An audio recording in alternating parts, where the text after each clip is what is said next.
Your home for our Atlanta Falcons, Hawks, and Atlanta United. Your teams play here. Sports Radio 92.9, The Game.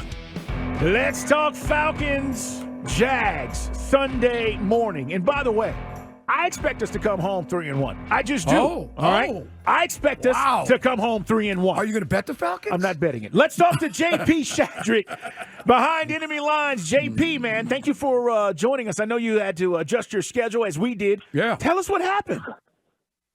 Well, first of all, it's great to be back with you guys.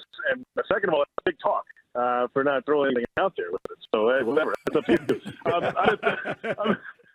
I'm actually backstage at the Wembley Arena across the street from Wembley Stadium right now. The Jaguars are putting on a concert called Jags Country. Wow. So there's about 4 or 5 country artists that are running a show here at Wembley tonight. And it's Brian Kelly from Florida Georgia Line, and then Clint Black is the headliner. So we have Jaguars activations between shows and then introducing the bands. So Tyler Rich was a little bit early. It was right when you guys called before, so I was in the midst of, introducing him. It was a whole thing. So what happens when you come here for 10 years in a row? Nice. Yeah, I mean, because you guys kind of are like the de facto home team. By the way, how does Jags Nation feel about the fact that, your owner has signed off on this, and they are the team that gets all these home games over there? Well, I think at this point, 10 years into it, they kind of get it, right? They get why. And with the addition of a game in the regular season now, it certainly makes sense when you have an additional home game each year with the offset schedule now. So 17 instead of 16, right? So you can take that extra home game if the years that happens and still go. They're going either way. That's what they do.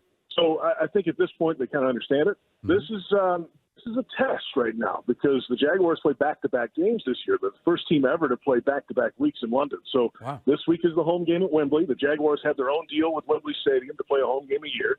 And then they're jumping on the NFL deal with Tottenham Hotspur to play at that stadium next week against the Buffalo Bills as the road team. So they're losing. They don't have to go to Orchard Park. It's better the Bills in London than in Orchard Park. So it's big. That's the idea. At some point, the stadium's going to hopefully be updated. You'll have to vacate. This could be part of that plan in that time frame. JP Shadrick joining us, guys. We go behind enemy lines. He covers the Jags. All right, tell us what happened first of all last week? Because I thought the Jags would go just beat up on the Texans. Texans showed me a little something, but what happened in that performance, and then what do they need to improve heading into this game against us?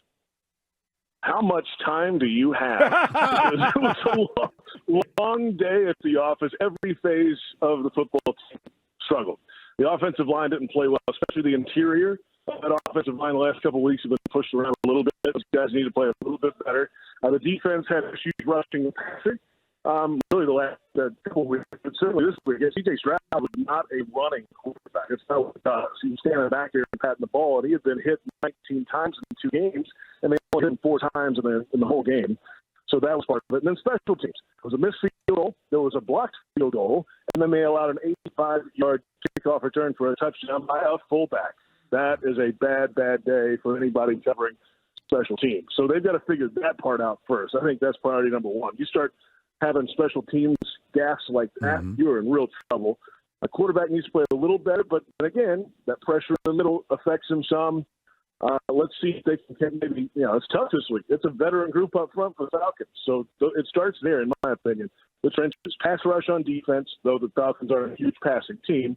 You got to stop the run. And then the offensive line for the Jaguars, slowing down Calais and Grady Jarrett and those guys, those veteran players up front. It's our man, JP Shadrick, over in England, where they got some cool stuff the Jags had planned over there in London, as you said, as the home team here on the waitfor.com hotline. So how is the offense evolving? We've talked about, we expected this team to kind of pick up on that momentum from the playoff run last year, and it's like, maybe are they struggling under the weight of the expectations? I know Ridley's got 1 touchdown. Thought he'd be a bigger factor early.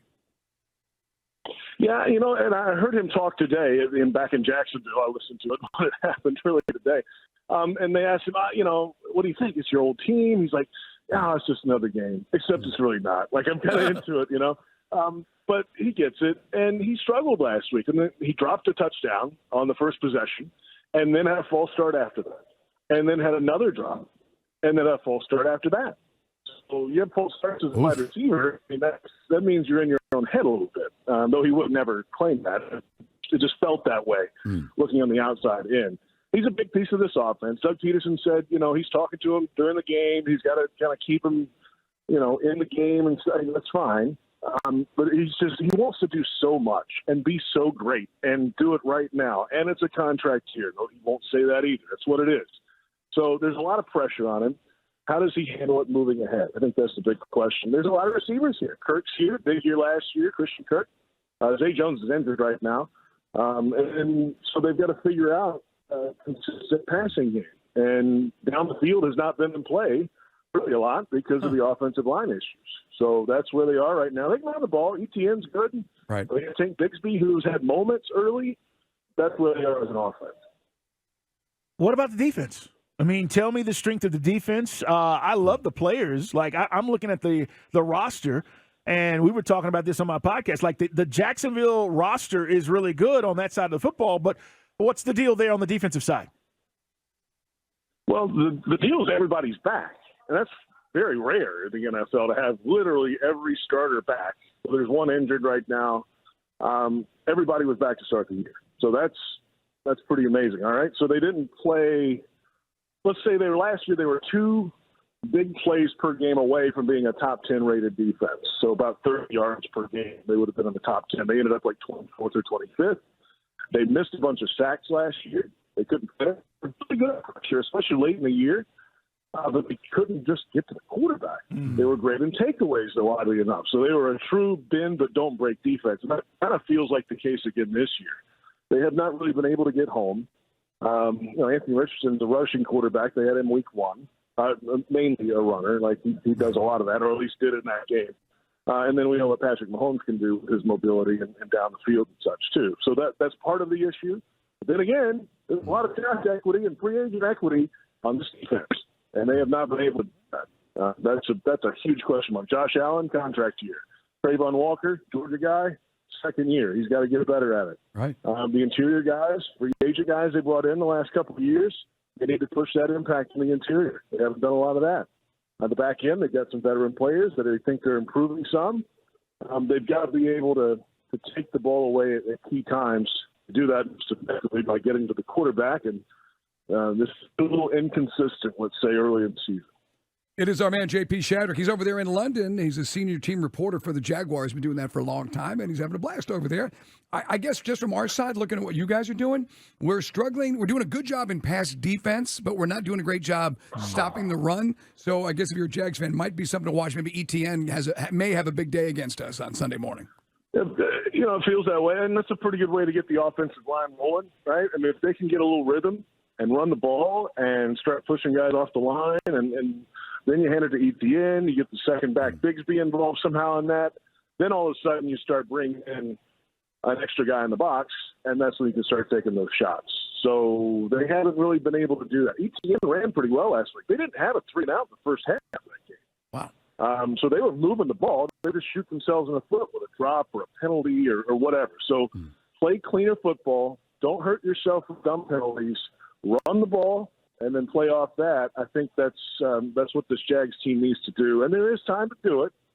But Doug Peterson doesn't want to hear that. I mean, you got to get it done now if you're going to be the AFC South champ and kind of run this division. They already dropped their division game to Houston. This is obviously not one this week, but you got to get on track because it is coming quick, and they have got to figure some things out around here. Any distractions? You feel like we talked to Lorenzo Carter yesterday, and he was like, these long trips. He said it's a business trip, but there are other distractions when you go overseas. And I'm just curious, anybody talking about that from the Jacksonville side? Oh, I mean, this team does have experience with that in good and bad ways. I mean, this has happened before. Yeah. Where the first couple of years here, the Jags stayed all week, and then stayed after the game at one point. Some issues in town after the game, and even on a Friday night before the game when the team stayed in town, like right across from Wembley. That's some years ago around. That's like the 2017-18 era Jaguars.